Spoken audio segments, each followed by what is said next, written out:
Welcome to Spooky Spark Notes, where your favorite stoners give you their high-minded takes on all things horror. I'm your host, AJ, And I'm your other host, Sailor. and today we are doing a Valentine's Day special. Yes, we, Yay! we are, because horror can be romantic too. Exactly. And I think we picked two really good kind of, half horror, half cutesy Yes, rom-com movies. yes. Today we're going to talk about Warm Bodies from 2013 and Lisa Frankenstein from 2024. And yeah, I'm really excited to dive into this one. I saw Warm Bodies in theaters, and I don't know that I ever saw it again, even though I remembered really enjoying it. So it was fun to revisit. And Lisa Frankenstein was the first movie I saw in theaters in 2024. And I loved it. So yeah, excited to talk about both. Yeah, I saw Warm Bodies, I think pretty recently after it came out. I didn't see it in theaters, but I did get to see it um, back in the days of like renting videos when you would and You were yeah, still I think renting videos in well, 2013? I think you'd like stream rent them. Like before they were on all the streaming Oh, okay. services, like the best way was to either like Okay. yeah, get it through yeah, like paying because if you I wanted to watch it faster. Because I otherwise you made had to some wait for some comment. streaming service to pick it up. I made some comment about to someone about one of my favorite days of the week when I was in high school was coming home and there being new Netflix. And they were like, "What do you mean new Netflix?" And I was like it had come in the mail. And they were like, "What the f are you talking about?" And I was like, "Yeah, they used to they used to send them to you. It wasn't a streaming service. It was physical discs." And Netflix day, mail day was the best. Like It it was. just, and if you timed it right, you would like have, the plan where you'd have a couple movies. Hmm. The OG days, it was unlimited. Like the very early on days when they first started, you could rent as many as you wanted, but I think they very quickly figured out that that wasn't going to By work. Yeah, by the time I was in high school, which was I think only like a year or so after they had started it, it was 3 discs was the max, or 5 discs for a series. For a series, so you could binge So it a like little bit quicker. 3 discs if you were renting movies, 5 discs if you were renting a series. Yeah, and for those of you who are too young to remember, discs were DVDs. DVDs. Yeah, these weren't even Blu-rays. These were DVDs No, like in yeah, like little little envelopes. yeah, little Yeah, red paper little red. envelopes. And if you lost one, they charged you $1 million for the Yeah, movies. You were bankrupt, you were yeah. done, college fund drained. So they Oh were like Lord. gold, you protected them with your life. First, we're going to talk about warm bodies. Let me just get a little high first. Just give me 1 second. A few moments later. Perfect. Well, first of all, both of these movies are high up on the rewatch list for me. They are Yeah. both very cute. Warm Bodies being surprisingly cute, and Frankenstein being surprisingly gleefully um malicious. Not necessarily Yeah. malicious, No, but like but I get what you're saying for sure. Yeah, Warm Bodies, I'm not gonna lie to you. I was like crying. I by I the remember you end texting me that. I was like, this is really like kind of beautiful. And Super I mean, I've just cute. been really emotional just in general because of the state of the world. But yeah, they're both just like really cute movies. Yeah, yeah, and we'll get into it a little bit, but with Warm Bodies in particular, it has this underlying friendship being a like key to like love stories as well, kind of thing. Like friend Yeah. love is just as important as like romantic love, and I find that extremely touching, Yeah. like you said, in Yeah. today's day and age, especially. Yeah. Seriously. Yeah. Okay, so tell us a little bit background for the production of Warm Bodies before we get into it. So Warm Bodies came out in 2013. I don't know. I was gonna say 2003. That's not right. It No. came out in 2013.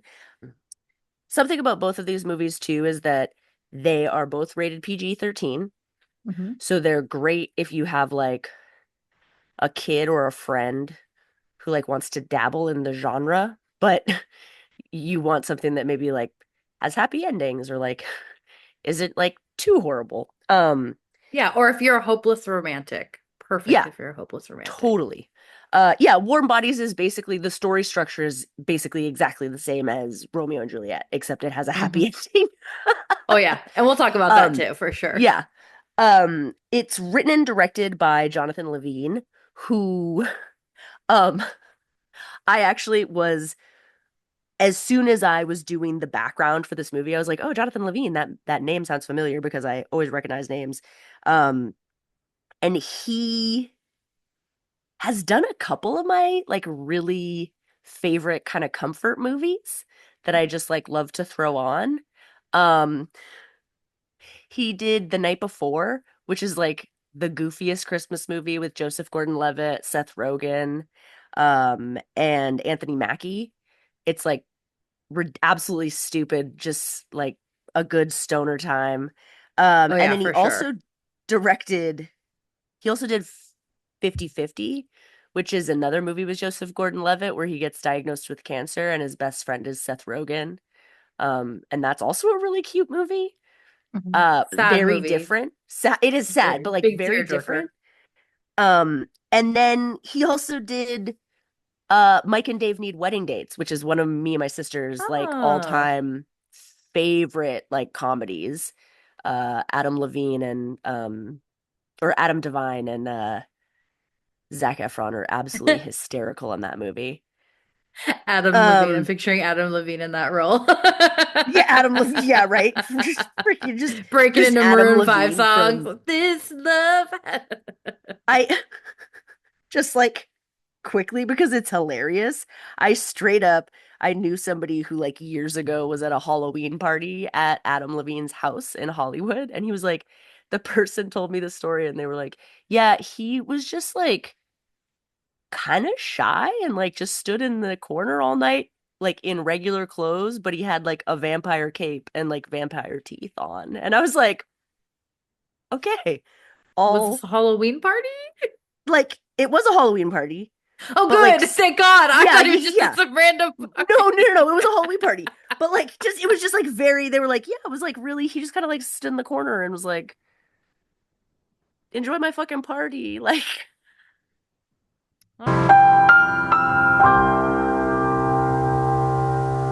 it honestly kind of blew me away. It was 35 million. Um there's really I'm wondering if maybe they just spent 30 million getting John Malkovich in the movie and then just another 5 to make the rest of it. Like cuz When I saw he's John Malkovich's name in the cast list, I was like, what you doing here? what you doing here, John Malkovich? Exactly. Like, as far as a recognizable cast, it's one of those movies that if you go back and you're watching it now, you're like, oh my gosh, Nicholas Hoult, James or Dave Franco, whatever. But in Whatever. 2013, they were not really huge names. Yeah. Um, and I'll be honest with you, Teresa Palmer, the girl who plays Julie, the main female character, I feel like I've never seen her in anything since. Kristen Stewart Light. I really thought she looked like Lily Reinhart from Riverdale, but yeah, it was like if Lily I could Reinhart see and that Kristen too. Stewart had a baby, Oh it would yeah. be this Oh, that'd be girl. hot. Okay, we're talking to okay. It would be hot, but that's not the point. Um Keep it in your pants. keep it in your pants. Uh and then Rob Corddry, I think is how you say his last Yeah. name. Which He's in I it too, don't who I love. I don't know why I love him. Like, but like everything that he's been like in, I'm like, He's just always charming in everything he's in. but Um, he kind of plays characters that on the surface you would think you're supposed to hate. And I yeah, don't but they end know. up having like a big heart or whatever. I don't know. Yeah.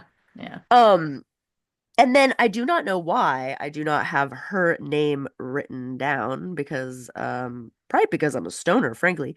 Um, but Julie's best friend is played by like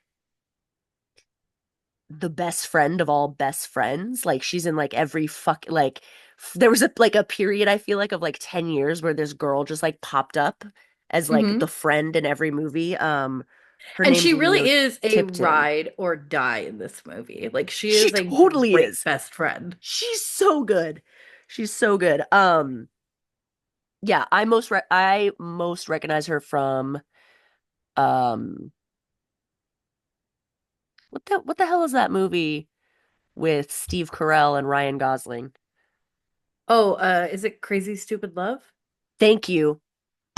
Yeah, Got thank you. you. That was gonna bum me out. Yeah, she plays the daughter of the next door neighbor who's in love with Steve Carell for some reason. Fair. Yeah. Fair? I mean, no, I'm high and I wasn't paying any attention to what you were saying there. I was like, yeah, she is in that movie and she does play the daughter of the neighbor, Steve Carell. Yeah, Um, that makes sense. yeah. But so yes, so very high budget, I thought, 35 million. Um, they shot it mostly in Quebec. Of course. Um, yep, it's shot in Canada. And the box office was 117 mil. Like it did pretty well. Yeah, actually, that's not too bad. And I don't feel like it did well. Not that he's not great, but I don't feel like it did well because of John Malkovich. Like it wasn't really the demographic I feel like that were like, oh yeah, I'm gonna go see this for John Malkovich. Like it's a kind of a Well, teen movie. exactly. And at the time, like the teen rom-com and zombies were both very hot. Like they were very Yeah, in at the theaters. Zombieland came So, out, mhm. what, like 5 years before this? Yeah, and Walking Dead was really big on TV, and like rom-coms were making like a big comeback at the Was theaters. Walking Dead on TV that long ago? Isn't it still on TV? Yeah, Walking Dead. Mother of Well, I think there's God. like I think the main Walking Dead ended like recently, but now there's like some spin-offs. I don't know. But That's a yeah, I lot think of zombies, dude. the OG Walking Dead started in like 2009, 2010, I want to say. Oh Yeah. my God. That's a Yeah. lot of Walking Dead. Yeah, here I can tell you right here. Walking Dead. Give me the info, baby. The Walking Dead started in 2010. Wow. Yep. Holy crap. Yeah. All So right. yeah, so zombies were very big at the time. So it doesn't make sense to me that that made some money at the box Yeah, I office. guess. Okay. All Yeah, right. and I think the word of mouth for it was really good as well. I guess I was never super into zombies. Hmm. I think just generally, like it wasn't really something that um I gravitated towards. I saw Warm Bodies in theaters because I was familiar with Nicholas Hoult from Skins, Yeah. and from when he was even younger, from About a Boy. Yeah. So I saw it, like I remember seeing the trailer for it and being like, "Oh, I really like Nicholas Hoult. I'm gonna see this." Um, but if I don't think I would have probably not seen it had it not been him, because Hmm. at the time, especially, I just didn't really care for zombie movies, except for Shaun of the Dead, because like if you don't like that movie, I feel like you're dead inside. Shaun of the Dead was one of those movies that kind of like kicked off the Zomcom Yeah, rebirth for sure. yeah. The only time I've ever been kicked out of a movie theater was trying to go to a not Shaun of the Dead, but was trying to go to Hot Fuss, Hot Fuzz which is such a good movie though. It was it's so such a great fun. movie, but like He makes great I movies. So, for those of you guys who haven't seen Warm Bodies, which we still definitely highly recommend, it yeah, is, as you can probably tell, a zombie romantic comedy movie. Takes place like 8 years or so after a zombie apocalypse has happened. And it immediately does voiceover work. And I'm a sucker for some good like voiceover perspectives. Like I really do like them in movies when done well. And yeah, this one opens with it and it does really, really well because it's automatically putting you in the mind of Nicholas Hoult as a zombie. He's already a yeah, zombie. He's been a zombie for a while. He walks around with this other pack of zombies. He has no memories of his pre-zombie life, but he seems to be like pretty self-aware for being a zombie. yeah. Um, it's fascinating kind of because you have this standard sort of stereotypical like moaning and groaning like slow walking zombie, and then you have this wonderful voiceover by Nicholas Holt where he's kind of being like, I don't really want to be a zombie, like I kind of like miss like humanity and like human connection, and like kind of grosses me out that I need to like eat people. And it's it's very, I don't know that I've ever seen that perspective done Mhm. before or since. For Um zombies, at least, I think. yeah, yeah.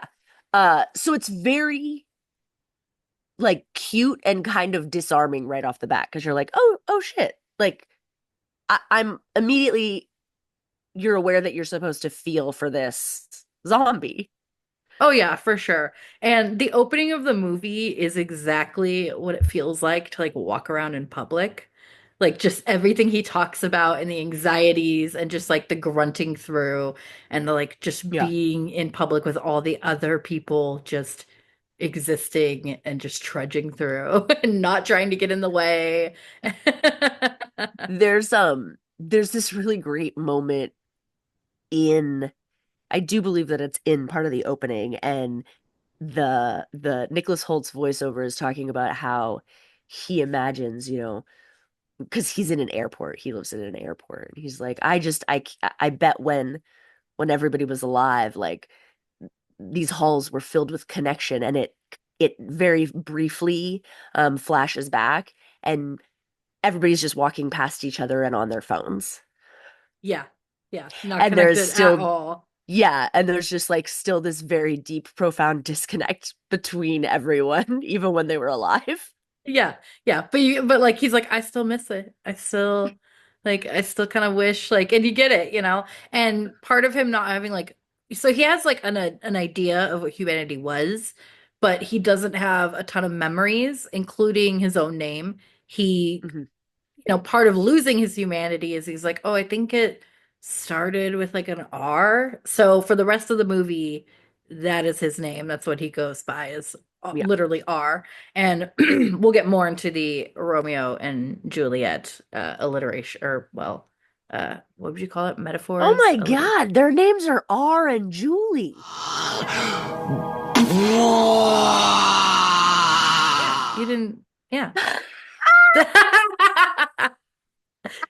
See, okay, and that's what makes us different than other podcasts and other YouTube shows is that I am baked as hell. And so I picked up on all the like subtle nuance, but didn't pick up on the fact that their names are literally R and Julie. hmm I love the Muppet Shake. I'm so stupid. That's okay. You know what? We do meet his zombie friend pretty quickly, and it's like kind of really cute. It is Rob Corddry, Yeah. playing his like bestie, his zombie bestie. And they like aren't they like sitting in the airport at one point and just like grunting at each other? Like, Yeah, there's a part where they're sitting at what looks like it used to be an airport bar, and they're so desperately trying to communicate with each other. Like it's cute but also kind of sad. Um because yeah, they're just like, and the voiceover's super funny too because yeah, Nicholas Holt's like, yeah, I get, like, this is my best friend. I mean, I don't know his name, and like we can't really talk, like we try, but it's like it it's cuts to them grunting. Literally, it is us when we get too high. He literally is like, well, occasionally we almost say words. Like, oh no. Yes. Yeah, okay. Uh, yeah, it is a very cute setup for a friendship, and this is all before we get to meet the other side Yeah. of the crew, or of the movie, of the characters, casting characters in the movie. Yeah. And the other side is the human side, and they are basically like trained from the get up, because again, this happened like almost a decade ago, and so they've been training and to just like hunt and kill zombies. And you kind of already know, like, oh, well, the zombies aren't that bad. I mean, there's some very scary zombies that have gone way too zombie. They're like full Yeah, skeletal, like hiding in the walls, eating faces zombies. they are like the evolution of like you've lost all your humanity and now you're just like a bag of bones.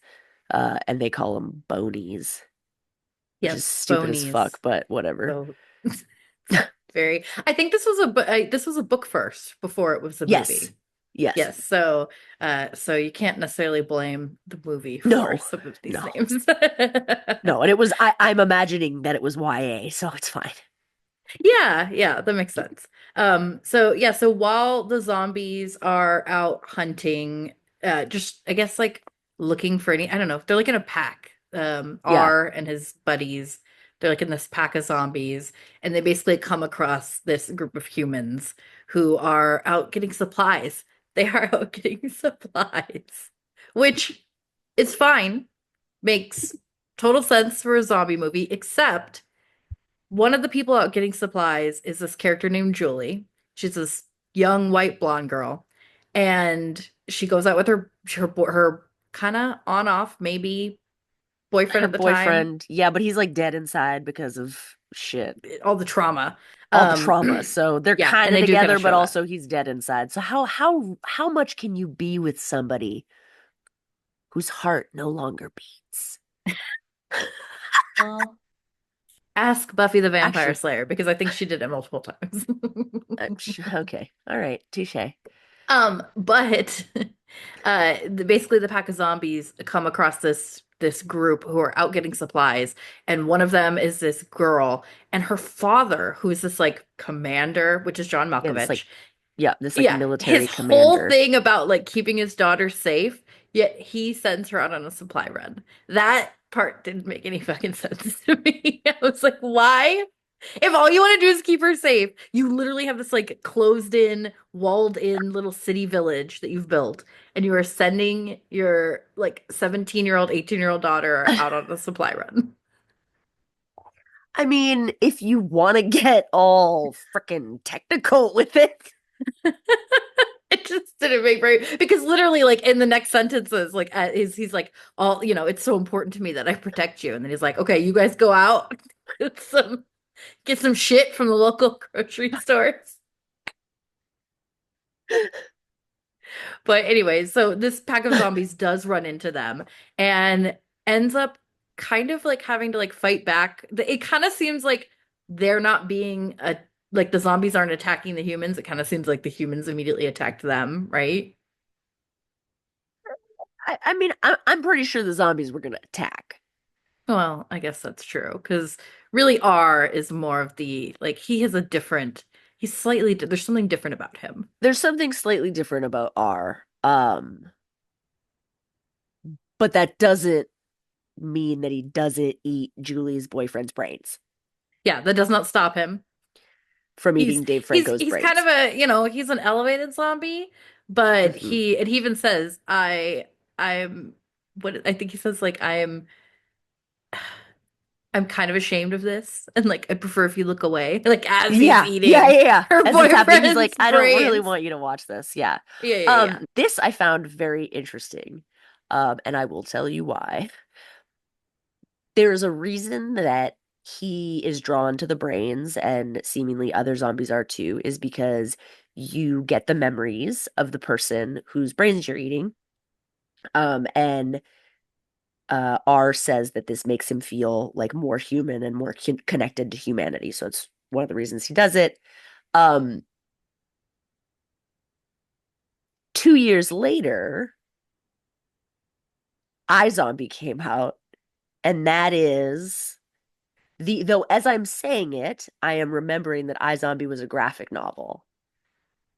Yes, and it does have a similar plot. So in iZombie, the zombie character, she is like kind of half human, half zombie, and so she does eat brains, but she eats brains of already dead people, and then basically kind of solves their murders. I She's love not that kind half of. zombie. She's full zombie dog. But she's like very like human passing, where they show other zombies, like her friend who went like full zombie and like No, that's only because they couldn't feed regularly. You can all the zombies, most of the zombies feed off of dead brains. I cannot get into this. It's one of my favorite shows. I We can love talk about it iZombie. on a later podcast. Its own, yeah. Stay tuned It's for its the own iZombie thing. podcast. That would be really Um, fun, actually. Okay, so, but anyways, yes, in this, they do get the memories, and it's important because he also shows that it not only does it make him more connected to humanity, but it's like a high to like feel. Like yeah, he gets to actually feel something, yeah, and other than that, he's just like completely dulled, like all the time, or not completely dulled, but mostly dulled all the time. yeah, And so yeah, and so when he does get his memories, he pretty much immediately falls in love with Jolie. Like right off the bat. Sees her and is yeah, like, "Oh my God, need her." yeah. Which is funny because that's what happens in Romeo and Juliet. Yes, yes, yes. At least it, And except that at least in this movie, there's a fucking reason. yeah, and most of More and so than James just like Franco, yeah, go ahead. stupidity. Yeah. And James Franco is the boyfriend that gets eaten, and you pretty much see him, other than in that scene when he dies, you just see him only in a couple flashbacks. So he's not a huge character in the movie. No. But he is the catalyst of what makes R kind of see and realize like he's in love with Julie and wants to protect her rather than eat her. And so when Yeah. everything goes to shit and the zombies are attacking, he saves her automatically and brings her back with him to his like zombie hideout, which is a old airplane, which I Yeah, which love is that set. yeah, Love that yeah, it's set. a great set. Yeah, he just lives in this giant abandoned old airplane because he lives at the airport. And he takes Julie back. Uh, And she definitely doesn't want and to be there. They show no, her, she's terrified, she's suspicious. But he keeps saying, and he, funny enough, can start forming like a few words, and he keeps telling her, yeah, like, it's not safe. Like, that's pretty it's not much the only safe. thing he can say to her at first. Yeah. Um, and this is really this is the first time we've seen him even like do anything more than grunt besides his Yes. voiceovers.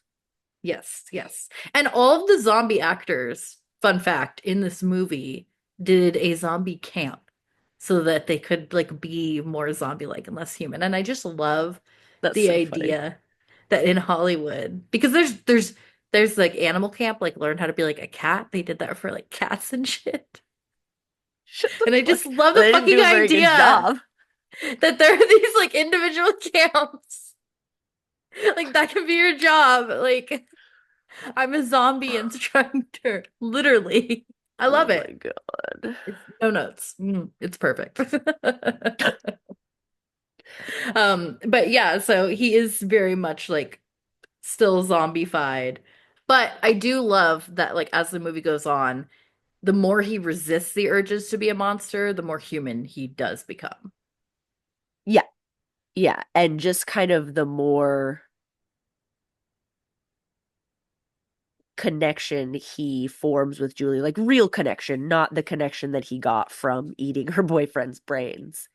Yeah, because Um, eventually she does start to warm up a little bit. Eventually she starts to let her guard down. yeah, I think she's wary at first. He's a fucking zombie. She But does there try to is a escape. There's she one does point where try she to tries to escape. escape, and the zombies like all swarm on her, and she's like, "Oh fuck." Yeah, and R saves her. And there is a moment, kind of like one of the first moments where she's like, the fuck? Like, you're kind of different. Is he like puts a blanket over her so that she can sleep and is like warm? And she's like, you know, that's a weird vibe. Yeah, Like, that's something a human would do. and yeah, I just think that that leads to her starting to trust him more. I mean, trust may be a stretch. He is the undead. Yeah, no, no, no. But I get that. I get that. And she does eventually end up leaving him and going back to her base camp because he eventually like they have this kind of like it's almost like, kind of like falling in love, montagey, like getting to know each other. And then he ends up telling her, like as he's becoming more human, he ends up telling her, "Oh, by the way, I ate Perry." Yeah, her boyfriend. Yeah. And Julia's response, I think, is interesting because she's like, yeah, I, I think I knew that. Mhm. Um, but like now that you've like said it to me and I need to face that fact, it's kind of a lot. Which So is she dips fair, out, which is honestly. totally fair, which is totally fair. Um, so she dips out and goes back to the like weird city center compound that Mhm. seemingly her father has like created. Like, who was he before the zombie apocalypse that he is like the ruler of this like tiny. He even makes a comment about how like they're probably the only living humans left on Earth. And it's like, okay, so what was your job prior to this? He was definitely something in the military for sure. He was definitely somebody like high up with power. You could just, I don't know, that's my I vibes. I get it, but also like just like what the fuck? Also, I still don't understand why he sends his daughter out when he says we are the last humans on Earth. And he's got these like perfectly healthy male soldiers. And don't get me wrong, I'm not trying to be sexist, but he sends his like seemingly only child out into the world on supply, which I feel like supply gathering missions is probably one of the most dangerous things that you can do in a zombie apocalypse because I you also never know feel what you're going to like stumble upon. I also feel like if you're living in a city compound for 8 or 9 years. I feel like everything in walking distance has been raided by then. What Oh yeah, supplies are you trying to fucking find? They're they are gone, going out, dog. and that means they would be probably going out for multi-day trips. Like they're not expected to be back anytime soon either. Like that's how that usually goes. I'm Well, but telling you, it's insane that he sends his daughter out to me. Insane. with no car, just on foot. He's like, Because well, and they show how controlling he is later. Like that's what I'm saying too. It's not like he's just like, "Oh, you're your own person. I'll let you do your own thing." Like no, he's super controlling, but he sends her right out into the neck of danger. Sorry. Anyways. Um, and this yeah, city okay. too, they like show it. It is a huge, they're multi, a couple shots where they pull out and you see like it is a gigantic wall. It is Trump's wet dream wall around this like huge It city. so is. It so totally is. Um, yeah, it's like the compound where all the billionaires are gonna live when the rest of the world burns down. And it still looked Uh, shitty. and it still looks shitty. Yeah, it's so true. Um, what I love is that like she gets back and almost immediately tells her best friend like, I don't know, like maybe I have a crush So I on a met this zombie. so I I met met this this guy. boy. Like that's like that is best And the friendship right bestie's there. a little bit shocked, but like also still kind of supportive. Like she's like, "What do you mean? Like tell me more." Like She's definitely curious. She's yeah. definitely like, okay, I kind of think you're crazy, but yeah, tell me more. I'm listening. We've all been there when a best friend is telling us about their new partner, where we're like, And we're a little, "Okay. okay. Yeah. Okay." So Uh, right, but after this is when we see that R has decided to go to Juliet in this city, and it's like this big sweeping her grand name is not gesture. Juliet, bitch. What the fuck? Julie. I don't fucking care. Julie. Julia Gulia. Julia. So he goes to find Julia Gulia. Robbie. His name was Robbie. That's what it's R. Oh I'm my sorry. God. Wedding Wait, singer is that references. why they do it in Wedding Singer? Robbie No, and Julia? no, no, No. definitely not. I mean, there is a scene where she's up high in a window and he's down. And he said, you know what? Now you're convincing me, actually. I changed my mind. I take it all back. The Wedding Singer is also a Romeo and They, Juliet story. they come from Um, different worlds. He's they do. just a wedding singer. And she's a waitress. She's a wedding waitress. So different. Two very different worlds. Worlds apart. Worlds apart. A wedding singer and a waitress have never hooked up before, ever in the history of humanity. Okay, so R decides that he's going to go into the city and find Julie because basically there's a horde of these bonies fucking like getting ready to go attack what's left of Yeah, the and humans because well, they're and the starving. reason for this, no, it's not because they're starving. Okay, The tell me. reason is because the Bonies have realized that R's connection with Julie is changing him Mm. and that it's affecting other zombies because They there's show a that. They do show part, that. yeah, there's a part where R's best friend M is like staring at this poster in the airport and he starts to kind of like remember his life for a second and it like kind of travels through all the zombies in like his vicinity. And so the Bonies don't like that. The Bonies are not happy about that. So they The want to Bonies, fucking the the Bonies are Bonies. conservatives. The Bonies are conservatives and they want to fucking just get to this right at the source, which apparently means killing Julie and Hmm. R, I guess. Okay. All right. So That he makes goes to sense. tell her Not, that. I guess. But he also Okay. wants to tell her, he also wants to be like, but seriously, like, I think you're curing me. Like, I think you're healing me. Yes, yes, because he is literally like by the minute becoming, by the hour becoming more and more human. Yeah, So he which does I would show. just Okay. to that point, I would just like to compliment the makeup artist on this film because they do such a really wonderful, subtle um change as the movie goes on. Yes. Like it's so subtle, but then by the time you get to the end, you're like, oh shit. Oh, oh. So Yeah. I really, it's very well done. So R gets into the compound, and if the Romeo and Juliet parallels weren't obvious Oh my enough, God. they do a balcony scene, They do a Bacchus scene. Yes, they do. of Um, course.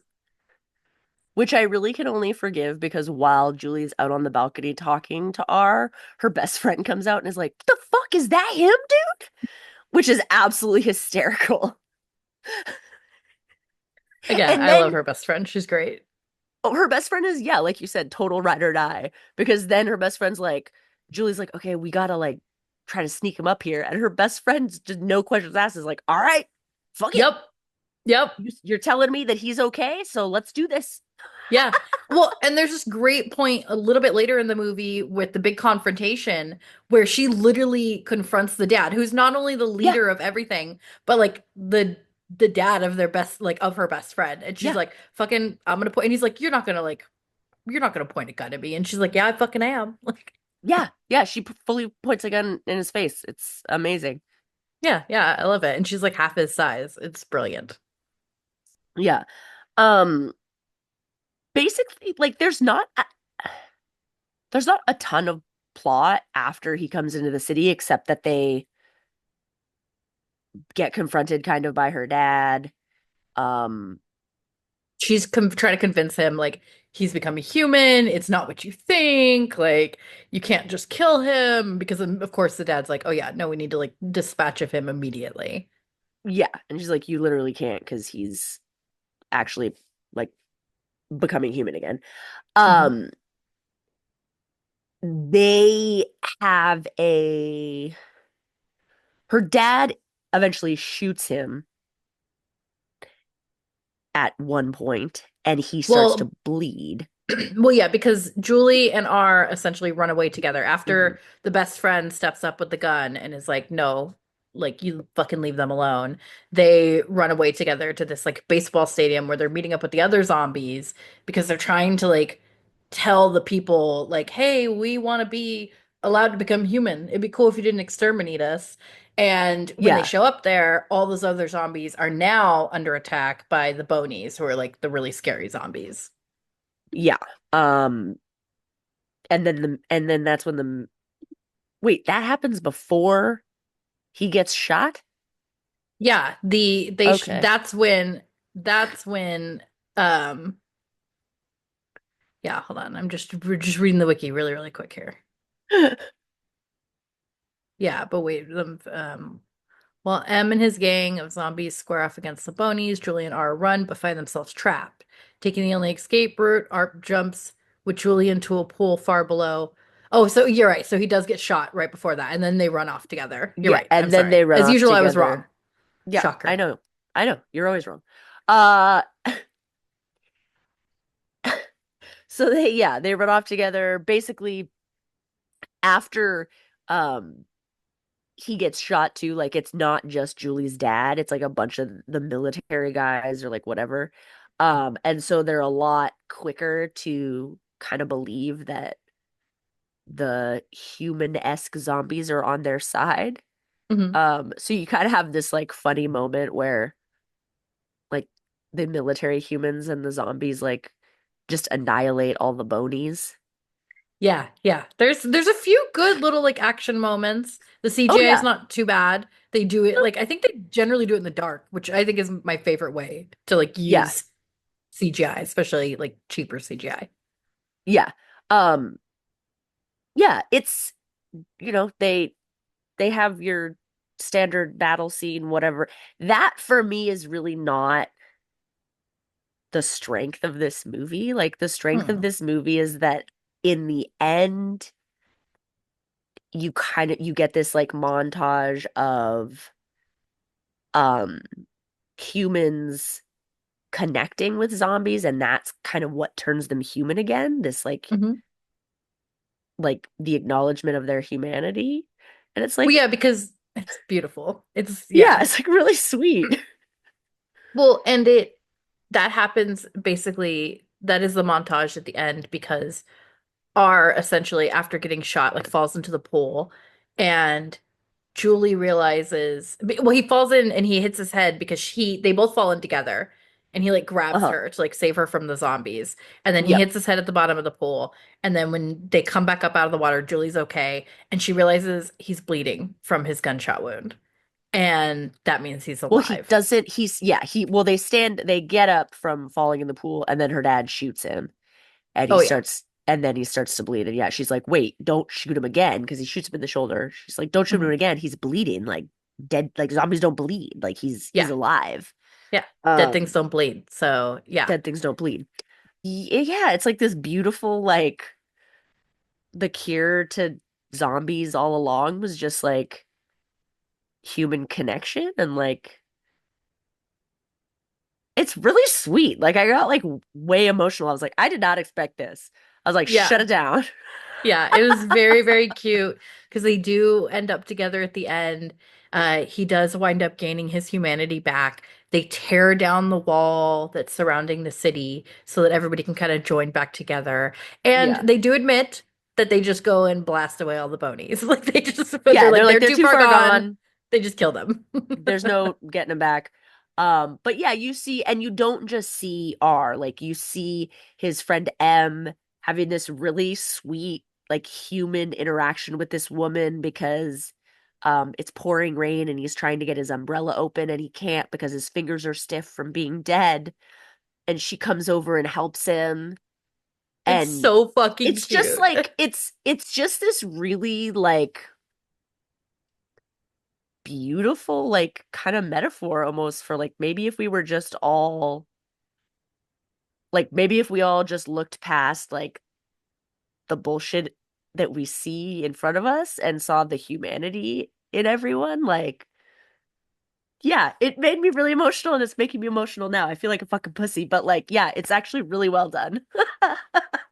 It's extremely sweet, and I think it's a great Valentine's Day kind of like spooky-ish movie if you're looking for something to like watch with friends too.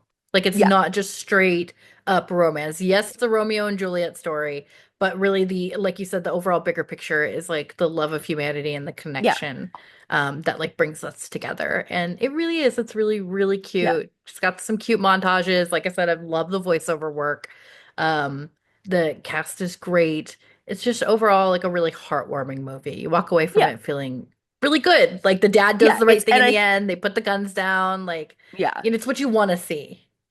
That's for me like there were two there were two routes we could take for a Valentine's episode, right? There's the like bloody, gory, like absolutely horrifying route, or there's Yep. like the sweet gothic romance kind of route. Hmm. And I think we cover a lot of horror movies on this Hmm. show that have just bleak ass endings, whether they're comedies or not. And so I liked the idea of doing two movies that you walk away from them and you're like, well, that was sweet. Like, Yeah.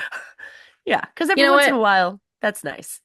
Yeah, and there's always next year for the gory Exactly. horror, Valentine's horror. I So, mean, speaking of which, yeah, because Hard Eyes is coming out this year, and I'm really excited for that.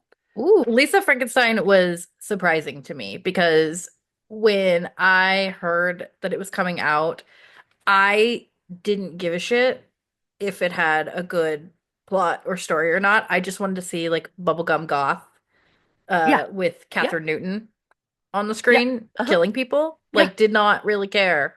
yeah, It could just been a yeah, bleh movie, and I still would have been like, "Ooh, it's a little special place in my heart." But it turned out to actually be really well done.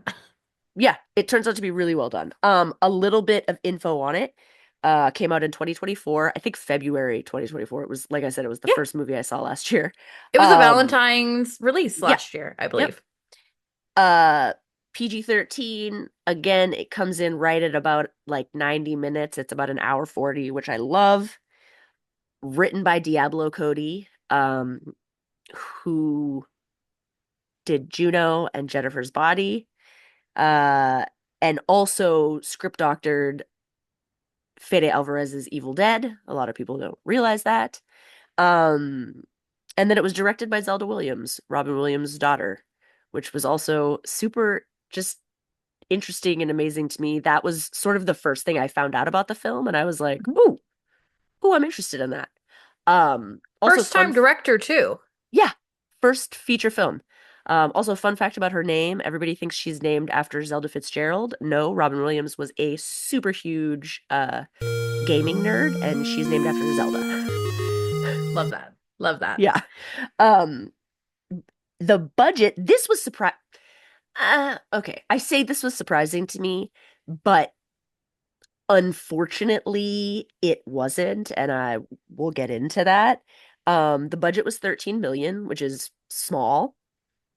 Uh, the box office was 9.9 mil. Okay. It did not do Um, well, it did unfortunately. not do well, which Heartbreak. heartbreaking. Yep. So the problem, Diablo Cody's movies haven't done well since Juno.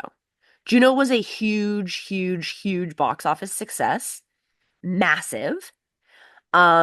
And then I think Diablo kind of wanted to go in the horror direction. It's clear that that's sort of where her heart lies. Um, but Jennifer's Body was received horribly, even though it's an incredible film because it was marketed just like awfully. Like it, yeah. Famously bad marketing for that Hmm. movie, where they decided to lean into the fact that they had Megan Fox, which, albeit hottie hot McHotterson, but they completely missed the point of what the movie was about, of what the actual story and plot was, and yeah, really just leaned into sex. And Yep. both uh Megan Fox and Diablo Cody have come forward since saying that yeah, the movie was essentially botched because of that. They got the wrong audience. The wrong people came, and so it didn't do well because of it. It didn't go to good, but it Yeah. became a camp horror classic afterwards. Absolutely. It's a cult classic. The problem is I remember when it was coming out, I remember seeing posters for it, and the classic Jennifer's Body poster is her sitting at the desk with her legs up and the books. And I remember thinking it was like Mean Girls, like a Hmm. darker Mean Girls, like maybe Heather's-esque, but like Hmm. not as fun. Because I was Hmm. like, to be honest, I hadn't really seen Megan Fox in a whole lot at that point. So I was like, yeah, I don't know. It wasn't until I didn't see it in theaters. It wasn't until quite a bit later that I even saw it. And I'm a Diablo Cody fan. Hmm. Um, and yeah, they just botched the marketing, which happens unfortunately a lot with movies that go on to be cult classics. Hmm. And similarly with Lisa Frankenstein, you can already see if you're in the horror communities online, you can already see that it's gaining a very cult-like following and that it's going to be a classic. Hmm. Um, but it obviously did not make its money back, Hmm. which bums me out for Zelda Williams and for Diablo Cody, just because I want people to keep giving them money. I think they'll get more chances because, again, like you said, I think as time goes on, it will create a bigger and bigger following for this movie. Um, I think people will start doing maybe screenings of it every Valentine's Day. So I can Yeah. see that kind of stuff. The colors are super bold. The visuals are like extremely vibrant. Mhm. There's a lot of fun stuff to look at, and we will get into some of that as we break down a little bit of the movie as well. But yeah, she did such a great job capturing Diablo Cody's voice, which is a very signature sound. It's very Yeah. much like, the writers of The West Wing. Like, what you're Yeah. getting, Gilmore Girls style. It's like Diablo Cody has a very specific pace, and very specific tone. And I think that this movie captured that while still being its own thing, which was really fun Totally. too. Yeah, it was unique, but um I think it speaks volumes that Diablo Cody's films tend to be directed by people with very distinct styles Hmm. who either have done a lot of amazing work or go on to do a lot of amazing work. Like Jennifer's Body is directed by Karen Kusama, who directed the first, I believe, the pilot episode of Yellow Jackets. I think she's one of the creators as well. But And she's this is directed going to be another time where, as usual, we highly recommend Yellow Jackets. If you haven't yeah, watched it, please go watch it. yeah. Um, but so it's always someone like I think Juno was directed by Jason Reitman. So it's always someone who has like a very specific vision, but Mhm. I don't think just anybody can take Diablo Cody's work and like make it come alive because it's very if you'd ask my ex, he would tell you that it's very unrealistic and the dialogue sucks and that it's terrible and bullshit. But he's wrong because he's an asshole. So, This is why we don't ask boys' opinions. no, honestly, the first time I saw the Lisa Frankenstein trailer, I was like, "Oh my God, this movie's gonna piss off my ex." You literally texted me that shit. Yeah, yeah. I was like, "Oh, delightful." Yes. And again, I am not going into every movie thinking this has to be Oscar worthy cinema. Like, not at all. Like, feed me. It's called Lisa Frankenstein, which Diablo Cody says is no relation to Lisa Frank, the super, super colorful brand, but they do have similar vibes. So, The story I heard though is, and it makes a lot of sense though, is that the name Lisa they got from Weird Science, yes, which yes. essentially Lisa Frankenstein is a retelling of Weird Science, which is a retelling of Frankenstein. Um, so, and I'm inclined to believe Diablo Cody just because Lisa Frankenstein's a dick, Yeah, or no, I not Lisa totally Frankenstein, Lisa Frank. Sorry, Lisa, yes, sorry, yes. I totally believe it. And yeah, but I think that it just was it helped. It's kind of like one of those totally, things where it's like, oh, this is a perfect title for it because people are going to relate it to Lisa Frank. yeah, Yeah. and it And was very bubblegum pop, but like gothy, super cute. it was just, again, the colors are absolutely beautiful in it. I just eat it up. Like, I have a big screen in my living room, a nice 80-inch projector, and it's a nice pull down screen, and I Mm, watched it on that, and it was just like mm. so fun being able to watch it on that. Yeah, it's a delight, and the cast really. You've got Catherine Newton as Lisa, who I just love her in everything she does.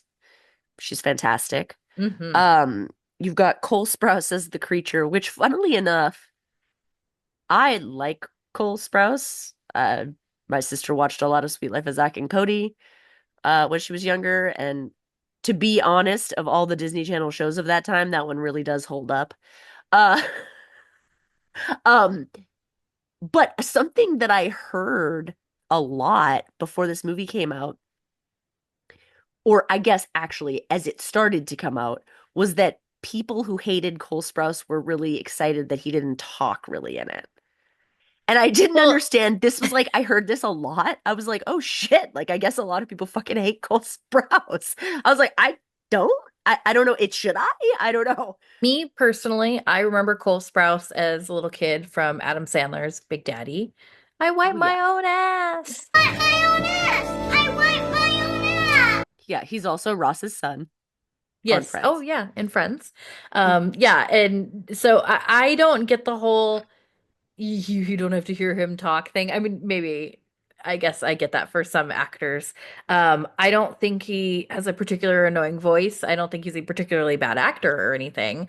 Um, I I got the impression that it was because people like think he's a douche or like what's funny is the first time I heard it was him saying it in an interview because he was like, "Yeah, I've gotten a lot of feedback that people like this one because I don't fucking talk." that's so funny. Was And I he was the like, Sprouse twin? Was he the Sprouse twin that was chain smoking on that one podcast? Do you remember? I don't know, probably.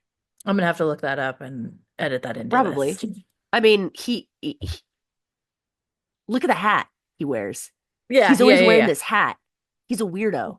Well, I He's just remember that weird. going viral because he literally like went on this podcast and while they were interviewing him, and his twin brother made fun of him on another podcast later, I believe. But like while they Yeah, were Dylan. interviewing him, he just kept smoking cigarette after cigarette after cigarette, Yeah. and he just All said right. like he was nervous and whatever. But anyways, I enjoyed that he very clearly took personifying the creature because that's what they call him. He's not Frankenstein. They do it Yeah, correctly. no, They do they call just him the call him the creature. creature. Um, he personifies the creature very well, and he Hmm. takes the movements very seriously. He did actually train with a mime. So the Yeah, first movie had zombie camp. Second movie had training mime with a camp. mime. Love it. Yeah, so he did do a lot of training to really get the body movements down because he did do a good job Oh, he does a great job. projecting His physical acting is great. feeling. Yes, he did a really good job with that. So I did enjoy that a lot. And it's also very similar to the first movie, one of those movies where as the movie progresses, he does become more and more human. And the makeup is a lot more extreme in this one. And again, Hmm. just absolute like applause to the artists because it's done so well. Like when he first comes out of the ground, dude is like nasty. Yeah. Yeah, yeah, Like yeah, yeah, yeah. not anywhere like he is far beyond how Nicholas Holt Yep. starts in Yep, Warm yep, yep. Bodies. The makeup work in this movie is great. So is the costuming. I mean, Mhm. oh, Yeah. oh, like the And the set design. costuming. Amazing. Like made me practically cream my pants. It was beautiful, beautiful. Um but yeah, it just the and I watched a couple background things with the costumer and that Pabst Blue ribbon dress that she wears, Yeah. hand painted by the costumer. Like Oh yeah, that literally makes like sense. took a Pabst Blue Yeah. ribbon like drawing and like hand painted it onto Yeah. the dress. It was fantastic. The movie's very fantastical, very over the top, colorful, as we said. And Mhm. essentially, the plot is a weird science Frankenstein-esque story where a girl goes to this graveyard. There's this guy buried there. It's like a pauper's graveyard, right? Yeah. Yeah. It's some yeah, something Yeah, like and that. she romantically bemoans over a gravestone. And one night, a lightning strike happens, and the pauper, who is Cole Sprouse, is reanimated and brought back to life and basically tracks her down. And at first, she's like, fuck no. There's some really great physical comedy when he first encounters her. Yeah. But then she realizes that it's this guy like that it's this guy from this grave that she hangs Yeah, out at. And she's yeah, like, yeah, what the fuck? yeah. And it's funny because she had, like longingly on his grave, she'd been like, I wish I was with you. And when she realizes that the creature is the guy, she's like, I meant I wished that I was dead. I did She's not. like, This no, is not the like wrong, not like this. Not the other with way. you. Like, Not with yeah. you. No, no, no, no. Like with you in the ground, Yeah, dog. because immediately, very Corpse Bride-esque, he Yeah. immediately comes to her and is like, are we soulmates? Like, what's going Are we on a here? thing? Even though he Yeah, are doesn't we talk. no, except he He's doesn't talk. Yeah. very much Um, zombie grunting it at her. And all of this is happening in between basically Lisa, who's this super kind of like over the top character. Love her, but she has had a lot of trauma in her life. Like a lot of shit happens yeah. leading up to her getting this zombie boyfriend. Yeah. A year before her mom was violently axe murdered while she was in the house. Um, And not to laugh, but it is done in such a campy way. Like it's yo, yeah, it's so very campy. over the So this top. movie, I would say that if you're familiar with Jennifer's Body and if you're like, oh, um, like if you're concerned about watching Lisa Frankenstein with people who aren't as into horror or like with a younger audience, I think you're okay because while Lisa Frankenstein does get violent, it's not the same kind of violence as, to me, not the same kind of violence as Jennifer's Body. No, Um, not at all. It does have some uh both implied and kind of shadow shown sexual violence, I would say. So I would just keep that in mind depending on age range. yeah, yeah, but it is, but again, like for me, and I'm not trying to like discount that at all because you're right, but there's just a camp to it Hmm. that while Jennifer's Body does have a camp element, this is a whole different thing. This Oh is yeah. like a whole like it's a lot I would say a lot more accessible for like younger horror audiences It's and for it's people also a who lot more aren't super into cartoony. horror. Yeah, exactly. Yeah. Yeah. Very slapstick, almost like Fantastical. Looney Tunes. Yes. Hmm. Yes. If Looney Tunes was horror, this is pretty close to it. Because again, a lot of falling around like, when she first meets the creature, she's slipping and sliding all over the front yard, falling off the roof. The neighbors who are for some reason sitting in lawn chairs in their front yard at night. It's like the middle of the night. Why are they sitting in lawn chairs in their front yard? And they're like, oh, it's just that weird Lisa girl. It's just that weird Lisa girl again. I I will say that it gives very much the Beetlejuice cartoon. Oh, yes. Ah, Like yes. it's very much got sort of that when you said Looney Tunes, I was like, "Oh my God, it actually really reminds me of the Beetlejuice cartoon." Hmm. It has that sort of like quality of it. Hmm. Um and right off the bat, super weird to me, but right off the bat, the creature has immaculate taste in clothing. They do Immaculate. a great little montage because she does have to hide Immaculate. him because she does decide to keep him around. And so she's hiding him in her house because she is a stepdaughter in this house because her mother died. So she lives now with her father, her stepmom, played by Carla. Carla Gugino? Yeah, I don't know. I don't know how to Yeah, say something like it that. properly. Gugino, something Gugino, like Gugino. something like that. We'll edit it in there of us saying it right. Carla. Okay. Um, Perfect. because I love her. She's in so many Yeah, Mike no, I love Flanagan her too. movies. She's great. I'm Yeah. just an asshole. Yeah. She's also the mom in Spy Kids. Yeah. Fucking love her. Anyways, she plays a very villainous, very Cinderella-esque stepmother in this, Well, hating on her new her dad stepdaughter. gets married like 6 months after her mom is Well, violently murdered. I don't necessarily think that's what happened. I think they weren't together. Like I think her mom was like single mom and she was staying with her mom and living with her mom. Her parents had like broken up. Her dad had like a new family, new wife, stepdaughter, like had like was doing his own thing. That's the vibe I got because their Okay. family seemed very lived in. The house was like very like she seemed like she was an intruder upon their space and was still kind of like getting used to being there. The way like because she has a stepsister named Taffy, which love the name Taffy, great, and she's fantastic, and She's so good. yeah, she very much plays against type because she winds up like being very sweet to Lisa and really trying to She is, incorporate her into the family.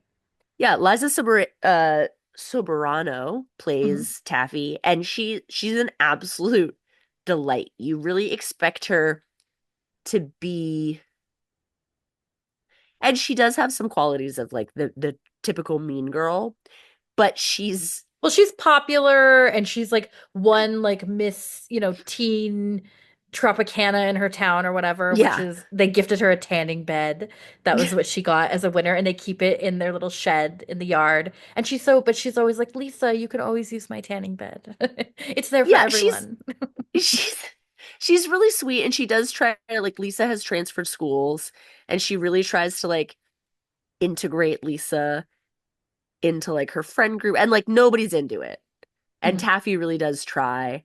And her mom clearly hates Lisa and Taffy really also tries to like build a bridge there. She's sweet. She's really sweet and Liza does a great job. Do you know if it's Lisa or Liza? I do not, unfortunately. Cool. Well, then the actor who plays Taffy does a really great job at being quite fucking likable.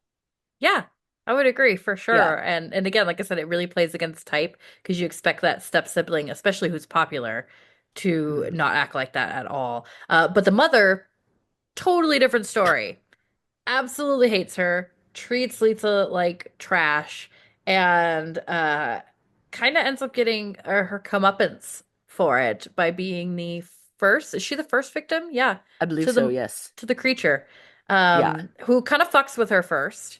She's being a bitch to Lisa. She works in mental health, right? She's like a Yeah. nurse who works in like Yeah, at one point like a she psych ward. says she keeps threatening Lisa with putting her in the quote loony bin. And at one point, Taffy's like, "You're a psych nurse? Should you really be calling it the loony bin?" And you're like, "What the She's such a fuck?" bitch.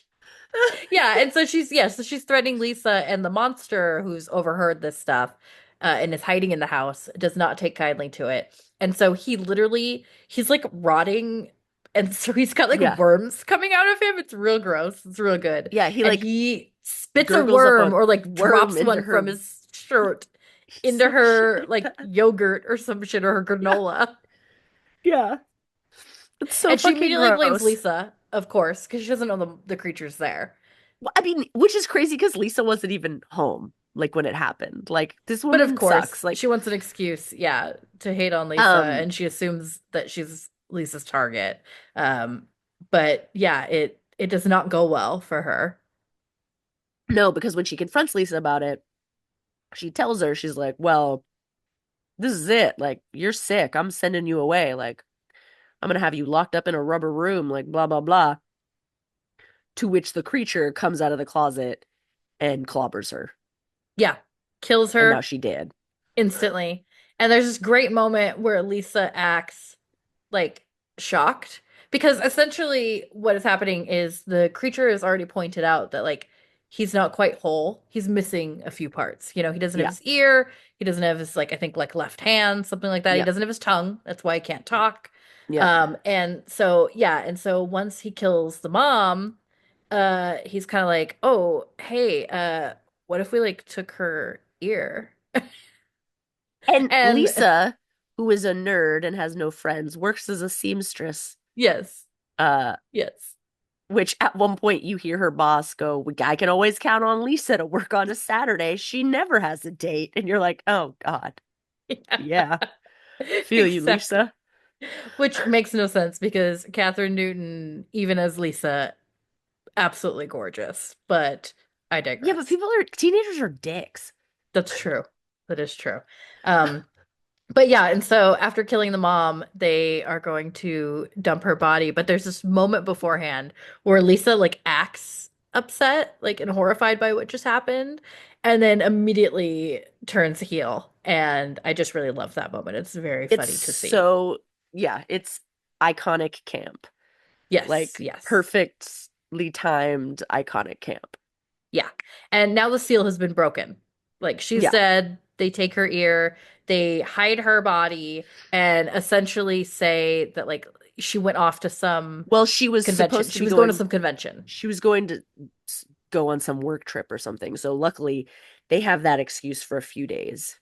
Yes, yeah. That buys him a couple days time. Yeah. And she sews on the monster's ear for him. And then I think what happens Well, she after she sews on the realizes ear? once she sews on the ear, she talks into it, and he's like, "Yeah, I can't." He's like, It doesn't "I work. got nothing." So he reminds her that the thing that reanimated him in the first place was lightning.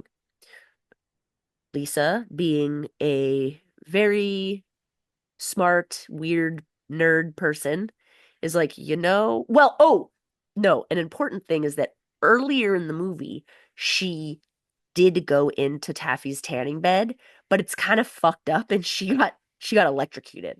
Yes, yes. So now you obviously know where this is going. She's like, "Oh fuck, maybe I can get an electric current going, get that I know ear how to back electrocute alive." you. Yeah. Yeah, I know what electrocute you, this freaking tanning bed. Yep, yep. So she So sews the she ear on, throws him in the tanning bed, and helps reanimate him, make him a little more human. And he does. When he comes out, he looks a little bit more human. and the ear works, which great. Yes. Yes. Yeah. Yeah. The ear works perfect, fantastic. So that's great. Well, he likes music. He's shown that, and he wants to be able to play the piano. So he needs a hand now. And earlier in the movie, we forgot to mention this, but Lisa is almost sexually assaulted by her lab partner at a party. Who does that guy not just remind you absolutely of my ex-husband? Shh. People we know might watch I this. don't care. Even the way he fucking dresses. Oh my God. I was watching it and I was like, Gross. ew. Oh Well, and no, he dog. seems nice at first too. Like he's very like sweet to her. She's drunk. He's like, "Oh, here, let me like help you out. Yeah, let me put you to bed." This is gonna make I've real read this fun to story make. before. The fuck, dude? Holy shit. Yeah, and ends up trying to assault her, and she does get away. She's like high out of her mind because she gets like drugged. Shocker. And so now she's like, when the monster's like, "Hey, I would like a hand to play piano," she's like, "I have an idea," I and know who lures. shouldn't have hands. Yeah, exactly. I I know who know. doesn't need them. And lures this guy out to the woods or the graveyard. And I love that as she's going out with him, he's like, "Oh, like, will you," like he tries to hold her hand. He's like, "Will you hold my Yeah, hand?" And she's like, "Oh, I will." I will.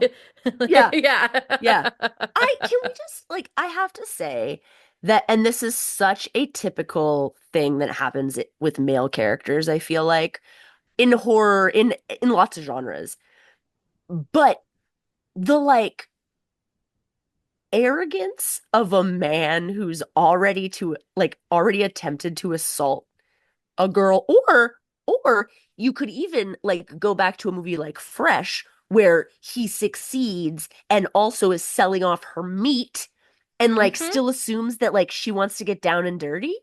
Like, are you Mm-hmm. nuts? Like, Mm-hmm. you tried to like assault Lisa at this party while she was high. She like got away from you, and now you're like, yeah, I'll go into the woods with you because of course, like, why wouldn't you want to suck my dick after that experience? What is the what? Boys are dumb. And disgusting. Yes. Sorry, Yes. guys, but Yeah. Jesus Christ. Yeah, so she basically lures him out there with, promises that he might be getting some getting handsy, if you will. And and of course the monster is there and immediately like knocks his ass out. And then Lisa chops off his hand and has this great. Oh yeah, go ahead. Well, the creature chops off his hand, but he's still awake, and then he tries to run Yes. for it. Yes, and Lisa picks up the hand and holds it triumphantly in the air and Mhm. says, "Ha ha! I told you I'd hold your stupid hand." It's like one of my favorite lines in the whole movie. And then the creature throws the axe and gets this nameless fuck in the back. Yes, And now yes. he dead too. Yeah, now he So we dead got and two. yeah, yeah, and seemingly they roll him into the creature's open grave just to get rid of the bodies. Like that's what they've been doing. Yeah. Yeah. That's the one I will say visually, that's the one part that bothers me because they push him into the open grave, but you don't see them like put any dirt over him. So they were just like, meh. They Like were you're just like, yeah, they were just throwing bodies in there. But also I kind of wish they would have shown them because I'm fine with yeah, them doing that, but I wish there would have been a scene maybe towards the end where the camera pans over and you just see these like corpses see stacked up everybody in the in the, grave. yeah. Yeah. Like that would have been I either needed it to be confirmed that they just did not give a fuck, Mhm. or I needed them to bury it. Yes, yeah, yeah, absolutely. Because they don't go that far. Because it really is No. they really lean heavy into the PG-13 thing, and it almost was Yes. R. They ended up cutting and trimming out a lot of things, including, unfortunately, a scene where Lisa and the creature get stoned in bed. I love that. Yeah, I don't love instead, that they cut it out. I wish that it yeah, had still been there. yeah. Instead, they did what was it? They're drinking milk. Yeah, they're drinking milk in the bed instead, Yeah. and originally it had them like getting high, And it's which post him getting her off with her massive hibachi wand. yes. Yes. Well, and what would have been great about that getting high scene too is that they literally said that the smoke would have been coming out of the holes like in his Yeah, chest. I love That that. would That have would been have been really fun. hilarious. But That again, would have been so fun. PG-13. So they cut that, they cut some gore out, and then they also added they removed the visuals of a prosthetic towards the end of the I'm movie sh that we'll talk about in a Yes. minute. Yes, of course. So yeah, so Um, now the creature has a hand. Now he can play piano beautifully. yeah, they sew the hand back on, they throw him back in the frickin' toaster oven, Yep. get him nice and toasty, and now he has a Yep. working hand. They have a Yeah. really nice moment where he plays piano and she dances and sings around in a Very cute. spectacularly awkward fashion, by the way. Like, just Catherine Newton just does such a good job. She really just gives into it and just really sells it. And it's like she sings it, not like she's trying to sing, but like she's just doing like a bad karaoke rendition. Yeah, Like yeah, it's just really cute. drunk singing her heart out at the bar. It was just very cute. Yeah. Yeah, it's very cute. So they bond a little bit, but unfortunately now the police might be like looking into like some of these missing people because the stepmom's family, Taffy and Lisa's dad are now kind of getting suspicious because they can't get a hold of her. I mean, Lisa's dad, not so much. That guy doesn't have a He doesn't care in seem the to care, but world. Taffy does care. Taffy But has a big Taffy really heart. cares. Yeah. One of my favorite lines in the entire movie, I think, is when Taffy's on the phone with the police and she's describing her mom. And then there's a pause and she goes, yeah, yeah, she's a bitch. Fucking love it. It's so Brilliant. good. Like, she's wearing diamond earrings and this kind of perfume. And then there's just a pause. Yeah, I'm pretty yeah, sure she's a bitch. It was Liza Minnelli's White Diamonds, I'm pretty sure, which is even better. If you know, you know. It I was so. knew my one of my mom's friends in high school almost divorced her husband because he got her Liza Minnelli's White Diamonds for Christmas. And it What was the like one fuck of is those that? perfumes. Liza Minnelli made this perfume that like did not smell very good, but it was like on sale everywhere. And so you would get it at like the checkout line of like the gas station pretty much, or like at the Walgreens. It was like the Oh, perfumes poor they Liza sell like Minnelli. yeah, or like Kmart. And so like well she made apparently a lot of money off of it, but it was called White Oh, okay. Diamonds. And yeah, and one of my mom's friends when I was a kid, the husband got her white diamonds for Christmas and he was confused as to why she was threatening to divorce him. He's like, "But I bought you perfume for Christmas."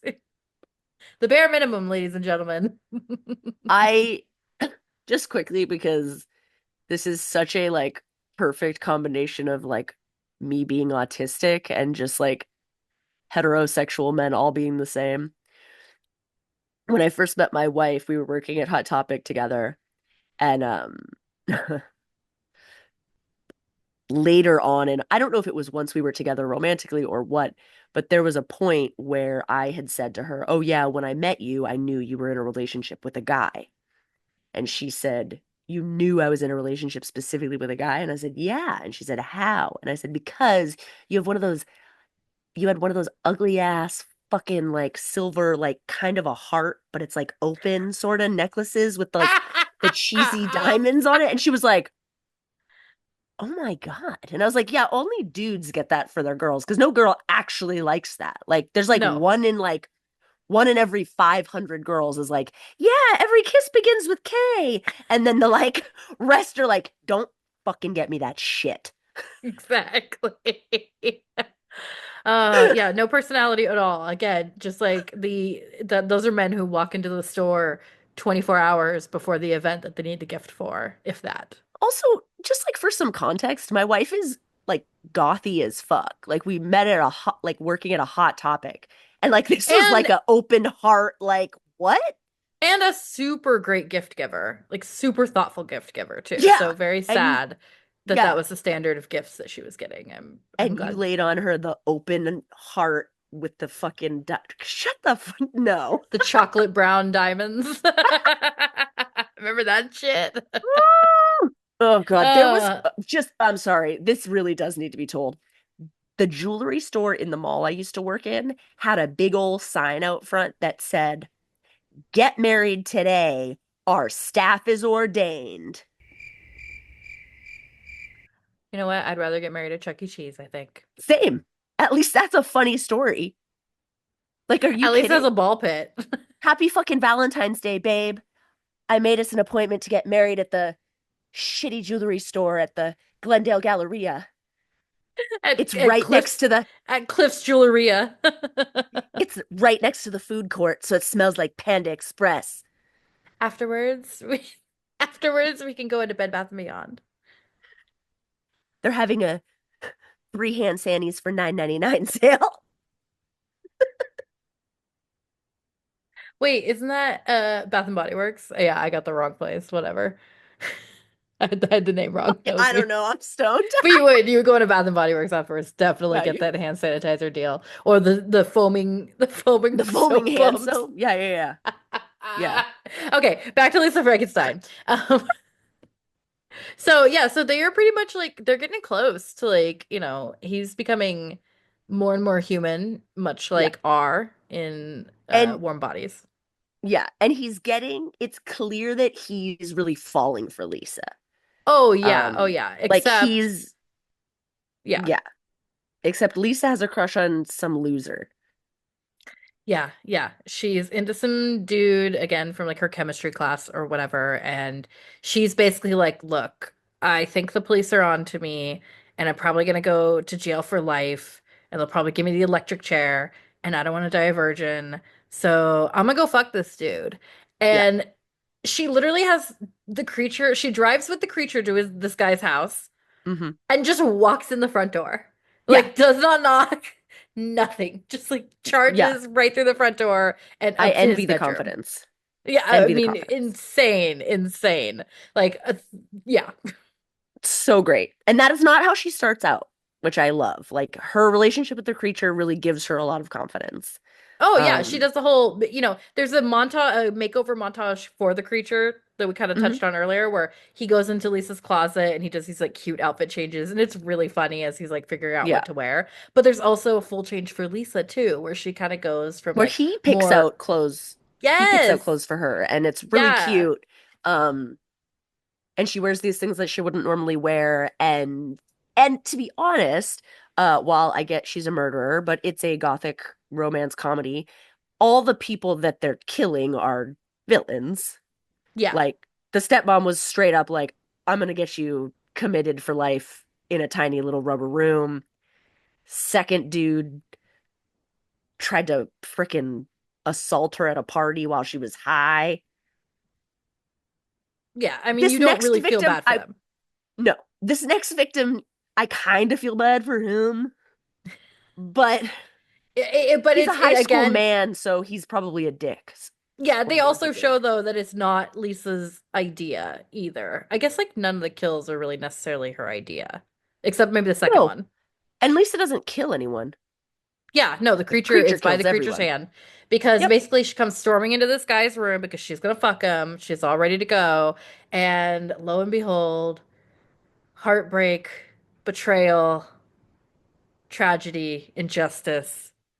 Her sister Taffy is in bed with guys whose name I don't fucking remember because it doesn't matter. Because who cares? And yeah, and Lisa is betrayed, Yep. like immediately. And before anybody can really react, the creature comes stumbling in and just chops this guy's dick right off, just Right off. immediately. Right off. Yeah, Yeah. yeah. And then And kills there's him. a yeah, and there's a great moment where everything goes in slow motion and the blood is like splurting up onto like Taffy and Lisa's faces because Yeah. Taffy's in the bed and she's like naked and she's got the like blanket pulled up to her face. Yeah. She's screaming bloody murder as this guy is like dying next to her of blood Yeah. loss. And they don't show it, which is this is where they didn't want to risk the R rating. So they did have a full penis prosthetic that they made, but what they end Oh, up okay. doing is as it's flying across the room, it's done in shadow form. So you see it Yep. across the wall, but it's a Shadow, and then it, shadow. yeah, and then it falls into a trash can, which as they are hurriedly leaving, if you're paying attention, you see the creature grab the trash can Yes, yes. as they Takes it leave with with them. Taffy, Yes. um, to Yeah. flee the scene of the Yeah. crime. Exactly. And Lisa puts Taffy in the car with her, and Taffy is rightfully fucking traumatized. It's Like, pretty fucking funny because Lisa has no intention of hurting Taffy. no. Um, Taffy's covered in, this guy's blood. Lisa's driving her to some unknown place. And when they get there, Lisa's like, I just want to thank you for being like so good to me. Like, you're really the only person who actually gave a shit about me. And you're like, oh. And then Lisa's like, here, take my mom's old rosary. Okay, bye. And And Taffy Taffy's like like, immediately ah! flinches, like And backs Taffy's up like, and flinches in the seat. don't touch me. It's so well done. Like, It's so fucking the funny. acting is so funny on Catherine Newton's part and on Liza Soberano's part. They both Yeah. do such a good job. And once Lisa leaves her, like Taffy gets out of the car and just like awkwardly walks off, like Yes. covered Yep. in blood, and you're like, the Yep. fuck just happened? Because now Lisa's like, okay, well, I gotta go kill the creature. Like, I can't let this continue to go on. And so she essentially has this plan to go confront him and kill him, finds him at the grave again. And before she can kill him, like, she kind of changes her mind, I think. And Yeah, then a cop shows up, like this female cop just like shows up and is like, hey, what the two are you fucking doing here at this active crime scene? yeah, and they kill her or Yeah, because hurt they her. probably found the bodies. They probably had just Yeah, found the bodies probably. there. Yeah, Yeah. yeah. And And there's kind of the creature immediately picks the cop up and just throws her into the grave. It's into the great. grave. It's pretty funny. Yeah. Um, and yeah, the creature and Lisa kind of have this like sweet moment. Um, And he and kind of reminds then her that like because she's like, let's make love. And then that's at the moment where he kind of shows her like, hey, he's like, I'm a Ken doll right now. I know, and she's And like, she's like, oh shit. oh, And and then he's she's like, like, but and then she's like, oh my God, you cut off his yeah. penis for me? That's like so sweet though. Yeah, yeah, yeah. That's so So sweet. they immediately go, he carries her away, and they They immediately, sew his dick back on, yep, throw him in the tanning bed, yep. have a quick dick down. Oh yeah, they fuck. Yeah, And of course they don't show it because again, PG-13, but they have this like PG-13. great animated moment where like they're going through it's black and Yeah, white and they're like it's on really a cute. rocket ship and they Rocket like ship, land yeah. in the moon, which is an art piece that's on her Yep. closet in her bedroom. Yeah. Very cute. It's super, super cute. I could totally get that if you're like a hardcore fan, like horror fan, like if you only watch like Slavic, like wordless horror, like you're not gonna appreciate the cuteness of this No, movie. again, it's a Um, PG-13 rom-com. It really is kind of like yeah, with spooky elements, like with murder as a backdrop. I don't yeah, know. it's seeped in nostalgia, which a lot of critics faulted it for, but I think it does it really well. It's clearly an homage. It's Oh yeah. clearly saying, "Hey, I love all these things."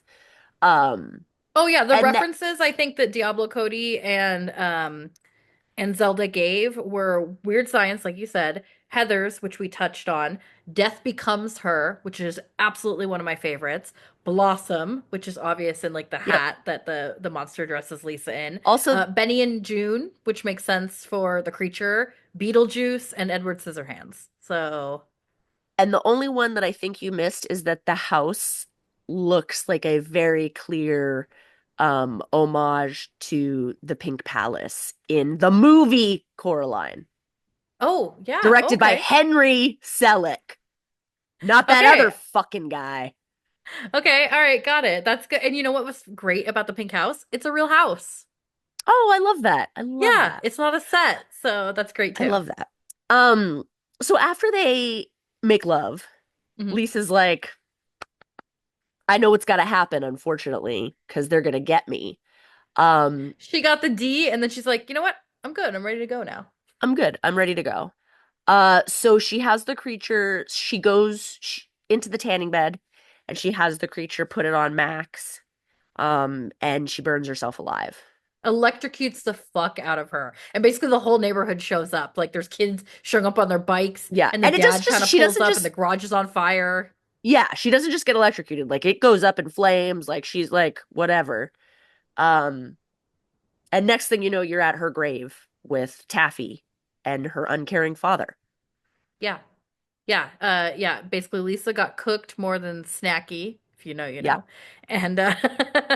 And yeah, they cut to the grave scene and they're at the gravestone, and as Taffy's standing there with the dad with the rosary that Lisa gave her, Which is they so sweet after everything that she was put through by Lisa and by just like she's still wearing this rosary. Like she's it's like, yeah, well, again just for my it's sister. Like yes, it's it's so such a good non romantic like yeah, love yeah. example of it. Especially And yeah, yeah, especially since the dad doesn't seem to give two shits about anybody. no, not at Except all. I feel Taffy, really bad for weirdly. Taffy. No, but I kind of feel bad for Taffy. Like I don't think he really even cares. Like she's the one holding it together. Like Yeah, she's got a like man child on her hands. I guess that's true. Yeah, because they're at Lisa's grave and he's like, all right, let's go visit your mom, and then Fuddruckers, and you're like, dude, are you Yeah. good? Yeah. But the camera pans over to the gravestone and you see that it says Lisa Swallows, which by the way, that's her name, Lisa Swallows. Yeah, Forgot to mention that.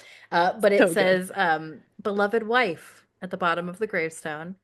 But that's like on the And corner at the bottom because it yes, on the front it just says Lisa Swallows and like when she died, her birth year yes, when she died, and then like yep. Taffy notices that carved in at the bottom in like the corner it says It beloved says beloved wife. wife. And there are two gummy peach rings, which earlier in the movie, Lisa kind of uses those rings. She kind of wears them as like a quirky thing.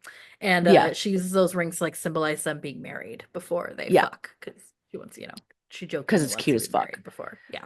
And so Um, you see the peach rings, and you think that's the end, but you get one more cutaway, which is so fucking cute. it's so cute. Um, they're at this beautiful little like pond lake. Little duck pond. Uh, Yeah. yeah, this little duck pond, and you see the back of what looks like the creature sitting on a bench. Um, and the camera pans around and it is the creature and he's reading from a book and he looks fully human now. And he's speaking Um, English. and he's speaking English and there is a there's a woman wrapped up all in gauze with a big, beautiful hat on, laying on his lap as he reads to her.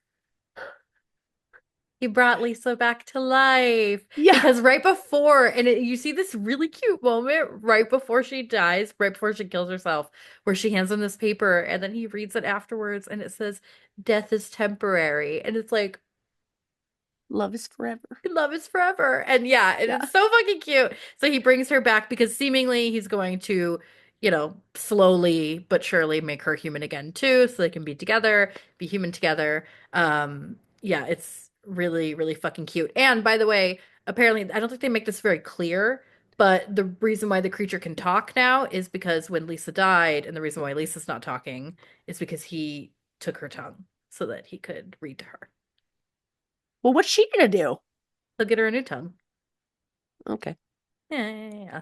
Clearly they don't have a problem with the killing, so they'll just get more parts. All right. I think, and I didn't read very much of this, but I can imagine it's out there that there were people who had a problem with how like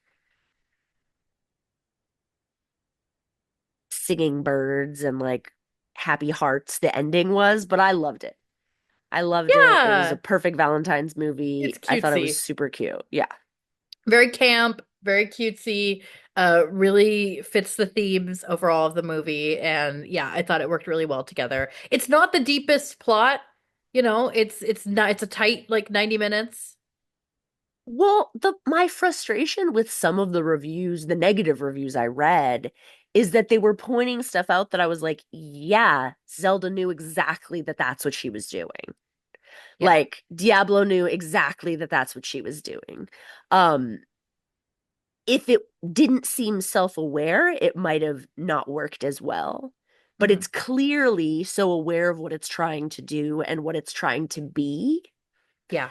And I think the strength really comes, besides the visuals, I think Hmm. the strength really comes from the fact that Diablo Cody writes genuine weird girls. Yeah. Yeah, and isn't afraid of Like, them. And the actors that take on those roles are really great at just like really fully embracing it. yeah, there's a um there's just an honesty with characters like Juno and Needy from Jennifer's Body and Lisa where I feel like the typical stereotype is like the weird girl just needs to take off her glasses and everybody will love her. Hmm. When in The reality, she's all those of that us, effect. yeah, where in reality, those of us who grew up as the weird girl, it wasn't just the way we looked, it was to our very core. It was everything Mhm. about us. Like we were unsettling to some people. We were off-putting. We talked too fast or too slow. We liked the wrong things. We whatever. And Diablo Cody writes that really, really well. And I would argue that they're all kind of autistic coded, Yeah, yeah, totally. for sure. Yeah. Which And makes yeah, because sense. And it obviously also makes sense why you gravitate to them, you know? totally. Yeah, because I remember very much, and this is a horror podcast, so we'll probably never cover this movie, but when I started to realize I was non-binary, I remember rewatching in Juno and being like, huh, this can really be seen sort of as a trans story if you look at it like Hmm. that. I'm not trying to take it away from anyone who relates to it for other reasons. Not at all. That's the wonderful thing about art. Um, but yeah, Diablo Cody's just really, really good at that. And I think that also has to do with why I hear a lot of hate for her movies from men because Yeah. it's not the manic pixie dream girl, male gazy kind of weird girl. It's the genuine weird girl. And they don't Hmm. like that. They're like, well, I'm not attracted to that. What the fuck is that? This isn't for you. You know the Exactly. SNL skit with Emma Stone with the Oh my wishing God. well for sensitive Yes. boys? Everything is for you, and this one thing is for him. Oh my God. Yeah. Yeah. So, Yeah, overall, I think they're both very heartwarming movies. Lisa Frankenstein is just, I think I'll probably watch it every year around this time. oh yeah. Because it doesn't makes me happy. And again, yeah, you're watching a movie about a killer, but it's not Patrick Bateman level, you No, know. no, not at all. No, not at all. It's very tongue in cheek. It's so tongue in cheek and it's so campy and it does what it's trying to do so well. And I think that Warm Bodies and Lisa Frankenstein really complement them. It's like if you wanted to do a movie night, they complement themselves really well. Hmm. Um, though I will say Warm Bodies is more like has more of a moral compass for sure.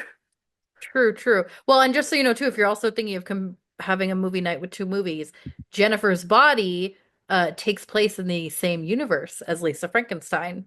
So Diablo Yes, Cody confirmed that. So I think that's kind of cool too. that is very cool. Yeah, if you And want to I have a hope double that feature, I think that's a fun one too. yeah, that is yeah, very true. Though I do think it would be at least Frankenstein and Heathers would be a great one too. Yeah, for sure. Or at least Frankenstein and Weird Science. There's Yeah. so many good Yeah, it's options. it's just so fun. And Warm Bodies the same. Warm Bodies is just super fun and Mhm. heartwarming. It's not like you're not gonna get to the end and be like, wow, that was bleak, you know? Yes, And I yes. think And we Valentine's need stuff Day, like that right now. Yeah, and this time of year is perfect yeah, for it. yeah. And I also just think like, it's one thing if you're in an established relationship to like watch a gruesome horror movie for Valentine's Day. It's another thing if it's like a first date or something. Like, you know what? Like you need happy. You need like Yeah, heartwarming. yeah. Like you don't want to like I take your agree. fucking date to My Bloody Valentine. I You like absolutely agree. just But met them. You're like, my yeah. first my first date movie was around Valentine's Day with my partner, and they took me to see fucking Jim Carrey's 23. 23. I remember I like this that lives rent free in my head. I'm always like, yeah, I remember that your partner took you to see friggin' 23. Like, what in the world? I know. What? Fucking What a, ridiculous. what a weird date movie.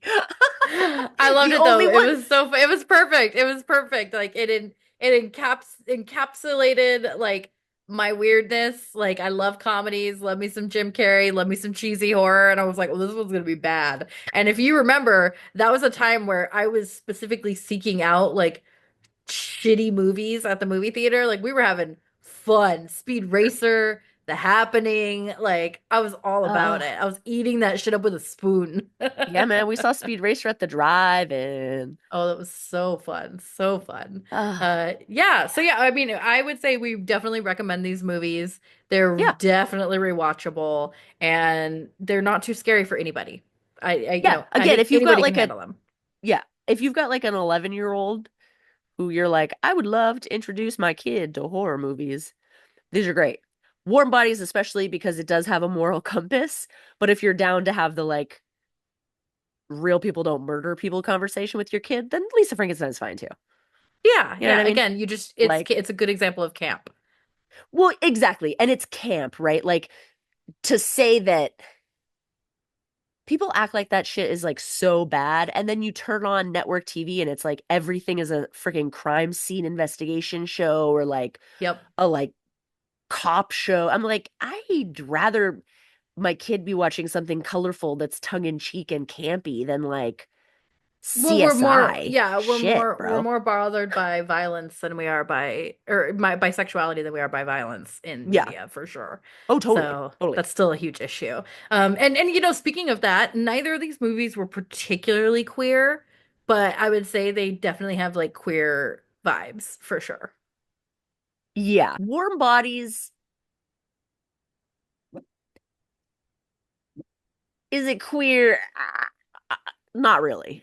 For me. But the elements of friendship alone, Well, like and okay, I'll give you accepting that. people for who they are, I'll give you that. in I'll give you that. that kind of stuff, in the same way that kind of vampires and True Blood represent like the queer Okay. community. Okay. I'll give you that. And then Lisa Frankenstein, I think, is very queer. Because of the campiness, the Yeah, because of the camp. colors, the Yeah. aesthetic, and again, just Diablo Cody kind of already has a like a she's openly bisexual, and so she just kind of has a queer writer's voice. Yeah. Yeah. I remember I read her book. Like her book is great. Her Came stripper out. book, Yeah. Yeah. yeah, I have no idea. Candy Girl? Is that what it yep, was yep, called? that's what it Yeah. was called. Yeah, if you're a Diablo Cody fan, and you can find that book, I recommend it. It's a It's really fun. I fun think I read. still own it. I think I might still have it Oh, in a box really? somewhere. Yeah. Yeah, I'll have to Yeah, dig that she's a out. fun person for sure. Yeah, yeah. So we hope you enjoyed hearing about these two movies. These were our Valentine's Day recommendations. We had a lot of fun watching them. And then, of course, we are stoners and we did partake before, after, and during talking and Mm, watching. hmm And what were you enjoying today, Sailor? Today I was enjoying an indica called Gummy Flower. Ooh, Yeah, nice, it's nice. nice. I It's too very was nice. Yeah, I too enjoyed an indica. That's usually what I go for. And I think Same. mine was like a orange sherbet Mm, gelato, something like delightful. that. I Yeah, love when yeah. they're named after desserts or like Yep, fruits. Yeah, absolutely. Those are yeah, always the ones I end up leaning towards for sure. yeah. So, Yeah, I can't really smoke like hybrids or sativas anymore. The world is too harsh. I need to be yeah, as yeah. mellowed as I can possibly be. Exactly, exactly. So if you like to get mellow with us, let us know what you guys are partaking in. If you live in a legal state, but we hope you stay safe, stay high, and we'll see you next time. We will see you next time.